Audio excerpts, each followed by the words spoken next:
Dito lang ako sa iyong tabi, abutin man tayo ng hating gabi, sasamahan ka.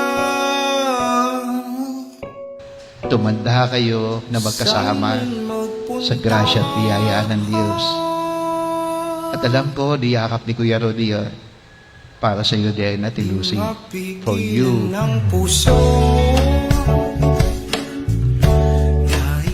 Si Rudy, lagi ang kasama ni Kuya sa bahay dahil magkaibigan silang dalawa. Best friend yan eh. Naglalaro lagi, nagkakantahan kami. Tapos hindi ko naman akalain na in love pala siya sa anak. Nagkakantahan na.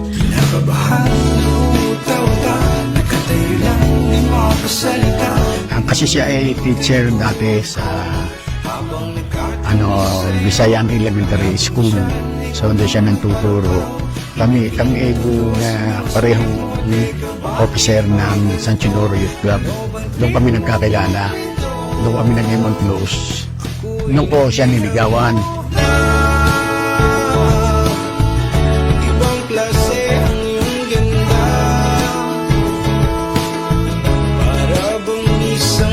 Ang isang ang tatagal ng mag-asawa, una ay nasa pag-uunawaan. Kami mag-asawa ay sinusi laging mababa. Kahit ako'y mainitin ng ulo, kahit ako'y madaling magalit, siya ay dinadaan niya sa mababang pakikipag-usap.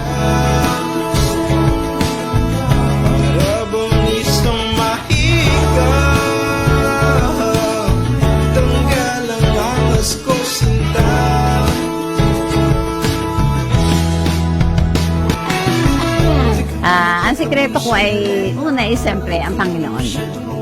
Doon ako nakatuon eh. Kasi nung ako'y mag-asawa, iniligay ko si Lord sa pagitan namin. Ang first love ko actually is Jesus. So, in between us, siya yung padalawa.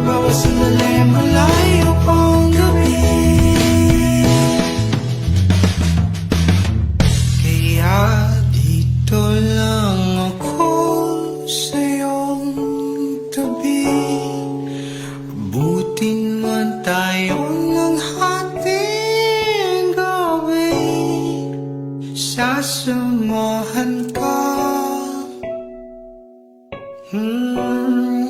Saan man mapunta. Hindi perpekto asawa si Kuya Rudy, pero ang totoong nagmamahal, hindi naman naghahanap ng perpektong tao na makakasama niya. Dahil ang pagmamahal ni Ate Lucy kay Kuya Rudy ay walang kondisyon. At ikaw naman, Ate Lucy, love na love ka ni Kuya Rudy. Nandun din yung pakot at pagpapahalaga sa Panginoon.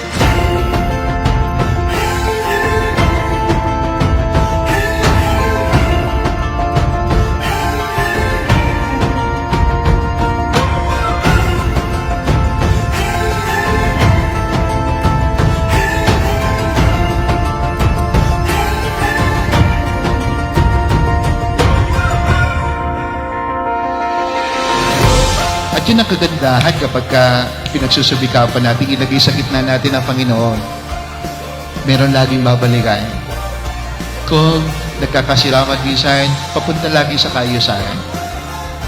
Hindi masisira tuluyan dahil nandun pa din ang paggabay ng Diyos at nandun ang inyong kabukasan sa pagpapagabay sa Kanya. Sa ngayon na 50th year of wedding anniversary natin, Rudy, mas lalo siguro tayong dapat mag-unawaan kasi wala namang iba na. Tayo na yung magkasama. At sa tingin ko, yan ang sikreto ng mag-asawa, kaya nagkakatagalan eh. At lagi mo akong inuunawa, kaya ikaw naman ay sa akin sarili, talagang mahal na mahal kita. Ate Lucy, Kuya Rudy, congratulations. Love kayo ni Lord.